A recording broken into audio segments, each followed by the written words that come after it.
Hi. So, I'm out in California, sleeping on my buddy's couch. It's February of 1974, and I realize I can't run from my memories. That was a stark realization. My buddy's phone was 3 feet away, and my ex-girlfriend's number kept ringing in my head. And I thought, no matter where I am in this world, there is probably going to be a phone nearby. So, like I say, I can't run from the memories, no matter where I'm at. And I didn't realize it at the time, but I started talking to God. And I just said, here's my life after 25 years of running it myself, and here I am in a strange place because I ran away, and then I realized I really can't run away from my own memories. So here's my life. There is nothing more. I felt like I had hit rock bottom. And like I say, that's when I just started talking to God, and I didn't even realize it at the time, but I said, I want what my brother has, because his life was even worse than mine, and it got turned around. And then I just had an impression in my mind, then you have to do what your brother did. And that was to invite Jesus into my heart and give him control of my life. So that's what I did. I asked him to forgive my sins, forgive all the imperfections, all the screw-ups, all the mistakes, and to come in and take over. And I remember thinking, there's not much to take over. My life has been pretty much of a failure. And I was crying as I prayed it, silently crying, but and then just to be sure that God heard me, I prayed that prayer for the next 4 nights in a row. And I didn't feel any better right away, so to speak. I mean, I did feel some relief, but I noticed over the next couple of months that I began to have more of a positive outlook on things. And one day my roommate came back and he said, look, I had to go to my college campus, so when I was there, some guy gave me a sheet. He said, it's some religious thing. You may be interested in it. And he gave it to me. And I read it, and I thought, sounds pretty good. And I thought, well, maybe it's like my brother's church, so I'll check it out.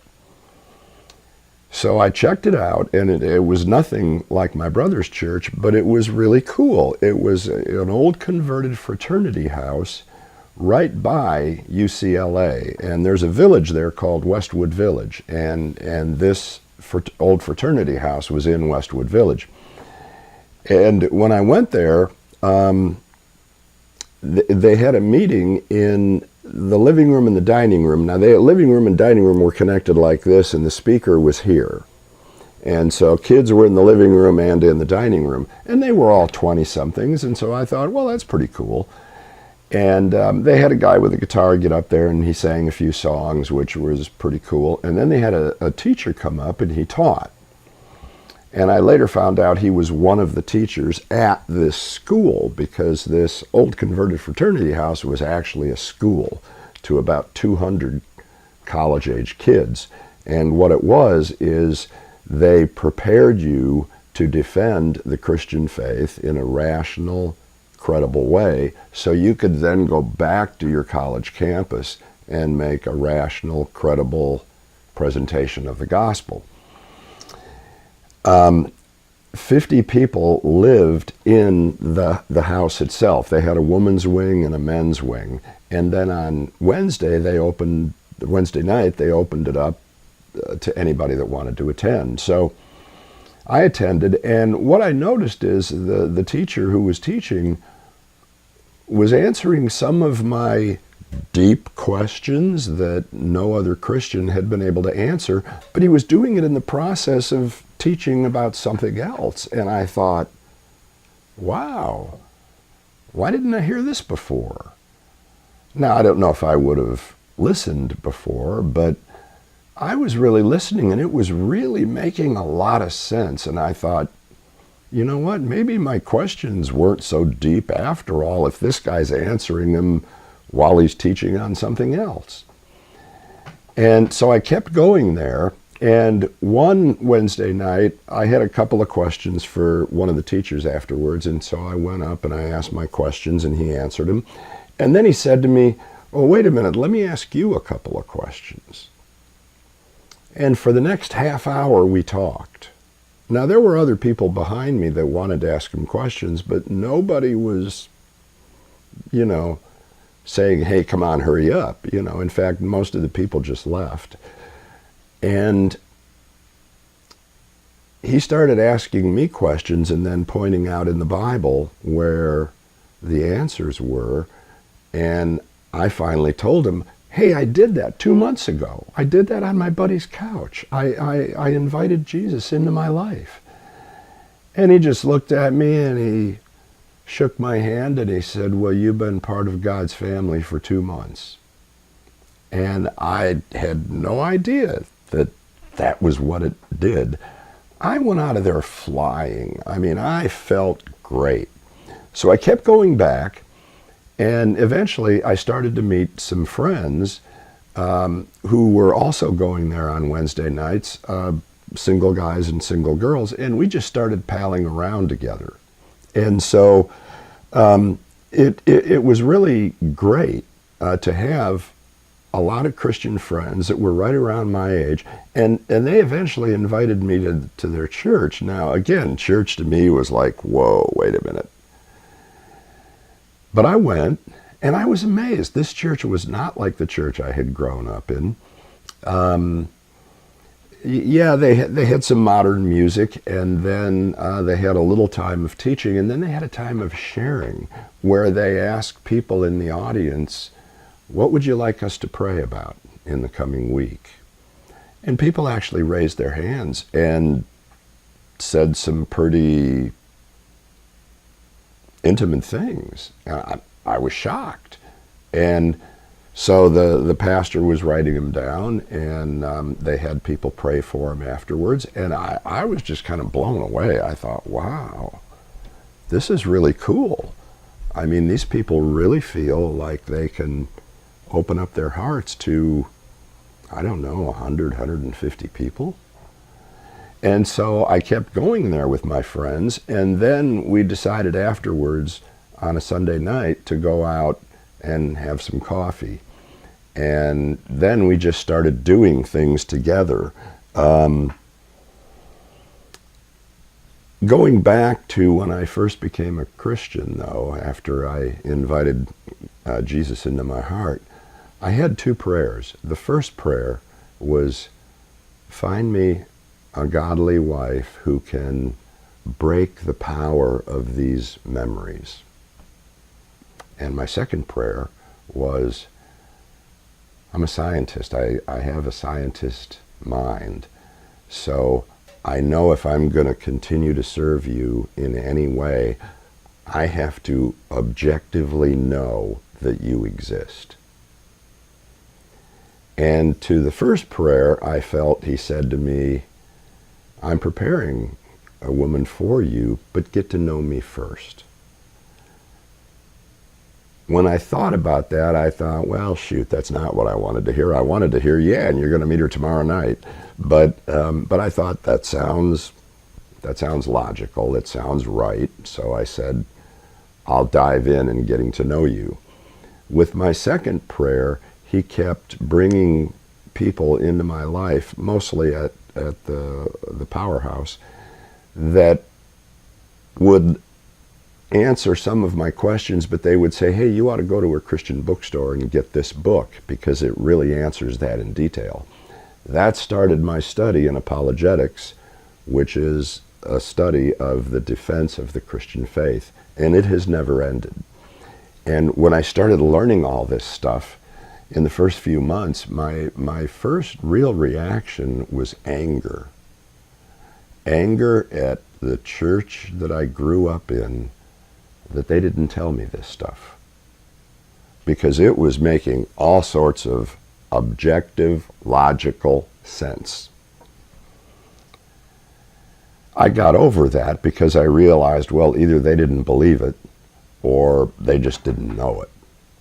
And why be angry at something that I can't change? And so I just continued to dive into it and learn more and more about the objective proofs of God, Jesus, the Bible, the Christian faith, everything like that. So, but I still kept this thing in the back of my head that when I would meet a new girl that I was, you know, mildly attracted to, I would kind of say, well, Lord, is this the one? And I wouldn't get an answer, so I figured, okay, it's not the one. Then the first Wednesday night in November, right before the meeting began at the Powerhouse, I was just laying down, because everybody laid down. There were very few chairs in the place. They either laid or sat. And I just happened to look over towards the entry door, and in walked the most beautiful girl I have ever seen in my life. Bar none. I mean, she was off the charts. Whoever was in second place, it was a distant second place. And she sat down, and then the meeting began, and every once in a while I would look. I really tried to listen to what the pastor or what the teacher was saying. It was hard to, though, because every few minutes I would look over at her, and a couple of times I noticed she was looking over at me. And I thought, that's interesting. But then I thought, you know, at the end of this meeting, I'm going to have to go up and introduce myself to her. And that was not like me because, like I said, I'm kind of shy. But I figured if I don't, there's going to be a line of guys waiting to meet this girl. Well, the meeting ended. I stood up and I didn't move. It's not that I couldn't move. I just didn't. And I kept thinking, oh no, there's going to be this line and I'm going to miss out. And then I noticed she started walking towards me. And a couple of guys, you know, because there were a lot of people there, a couple of guys bumped into her and she was saying, excuse me to them. And so I thought, well, she's probably not really conceited.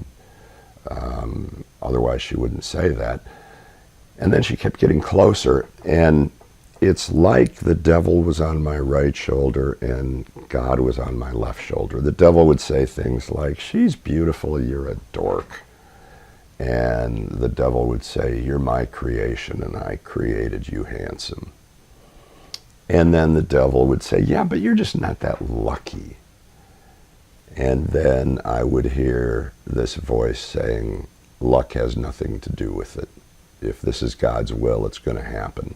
And so this back and forth was going on. What seemed like a long time, but probably was only a few seconds, she keeps getting closer and closer and closer. Finally, there's just one person between us. And so I just said, cut it. And then I just said to the Lord, if you want me to meet this beautiful creature of yours, the one person is going to move. She is going to come up and say, hi, Carla, to my friend standing next to me. As soon as I prayed that prayer, the one person moved. Patti came up and said, hi, Carla. And inside I'm going, yes, praise God, glory to Jesus, everything like that. Outside I'm calm, cool, composed. Normally I would have probably just kind of slinked away because, like I said, I was kind of shy, but I thought, no, this is a God thing, so I'm going to be part of this conversation. So her and Carla are talking, and I'm kind of interspersing things like, oh, yeah, I know what you mean, and oh, isn't that the truth? And a couple times she kind of looked over at me, and then Carla got the hint, I think, and Carla said, oh, Patti, I don't think you know Dave. Dave, this is Patti. Patti, this is Dave. And that's how we met. And I started talking to her, and I almost begged her to come back next week. I said, "Oh, this is a great place. You can learn so much here." And well, little did I know that when she had come in the door right before the meeting, she had looked over at me and said, "Wow, he looks like Prince Valiant, just the way his hair is done, and he's got this turtleneck on," which I hardly ever wore. But and so she was kind of attracted to me, but she saw another girl sitting down by my feet, where my feet were, and she figures, "Oh, he's probably taken." Now, that wasn't Carla, that was another acquaintance. She just happened to be sitting there. And so after the meeting, when Patti came up and started talking to Carla, and she's noticing me talking with her, she figured, well, maybe he's not taken. So all that next week, I prayed that she would come back. She did come back, and then I figured, okay, I know her now. So at the end of the meeting, I rushed right up to her, and I said, "Oh, Patti, hey, I'm so glad you came back." And we started talking, and we have never stopped. We talked for 2 hours that night. I found out that we were both original Trekkies. In fact, everybody had left. Now, like I say, there were 50 people that lived there, and so all of the other people had left, and we're still talking. And this one guy comes out and says, "Look, you can continue to talk if you want, but we have to turn the lights out. We're going to bed." So we said, "Okay, we'll go home," and we left. But after that, Patti came back every Wednesday night. She started coming on Sunday nights to the church we went to, and our group started doing things together every single night of the week. Now, that's really hard for me to imagine now, but I remember Carla saying at one point, "We need to take off at least one night a week because I have wash to do, I have bills to pay, I need to see my parents occasionally, stuff like that." So Patti and I just spent that time together. So we spent pretty much 7 days a week, or 7 evenings a week together. So we got to know each other really, really quick. And so that's how I became a Christian, and that's how I met Patti, or your mom, or Mena, depending on who's listening to this. And later on, I will tell you how I proposed marriage to her, so you will know never to do that way. But I would say the one thing I learned in all of this is that when I was ready to give up control of my life to God, He was the right person to give it to. He introduced me to my future wife, and from the moment I laid eyes on her, the power of those memories was gone. I didn't even think about my ex-girlfriend for a long time, and even when I did, it was like, I really hope that she meets Jesus someday, because she really needs Jesus, and that was my prayer for her. But the power of those memories was broken from the moment I laid eyes on Mom. So I really realized that giving your life over to God is always a good thing.